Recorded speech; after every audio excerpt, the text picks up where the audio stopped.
Mesdames et messieurs, je pense que les thèmes abordés lors de cette première phase ont permis d'enrichir les compétences des participants en matière de méthode prospective, de planification stratégique, de préparation, suivi et évaluation.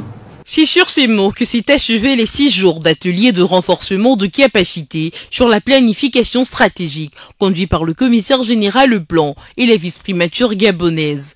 L'objectif de cet atelier était de remettre la planification au centre des enjeux de développement économique, mais également de renforcer les compétences des fonctionnaires pour une meilleure planification au niveau national. C'est une session qui a duré sur 7 jours où le cabinet singapourien a présenté le modèle singapourien pour illustrer la planification stratégique.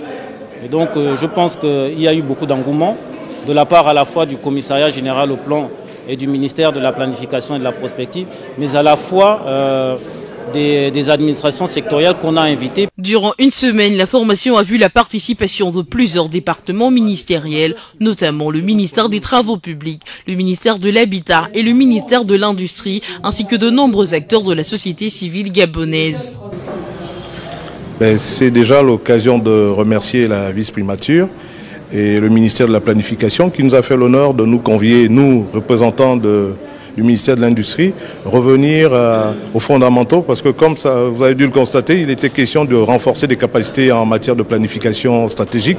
Donc c'est l'occasion de redéfinir et surtout de revisiter la planification, notamment toutes les méthodes en matière de planification stratégique, revoir la définition des indicateurs, SMART, PESTEL, bref, c'était tout un environnement au cours duquel il a été question non seulement de revenir sur ces fondamentaux qui étaient théoriques, mais il y a eu des cas pratiques qui nous ont effectivement permis de repartir et de nous abonner en matière de planification. Les participants outillés grâce aux notions clés dispensées par les experts étrangers lors des travaux promettent en retour de cet atelier à l'implantation des nouvelles réformes du système national de planification imposées par le comité de transition. Durant ces 7 jours de formation, nous avons appris beaucoup de choses en matière de méthode prospective stratégique, en matière de planification stratégique et en matière d'identification des projets.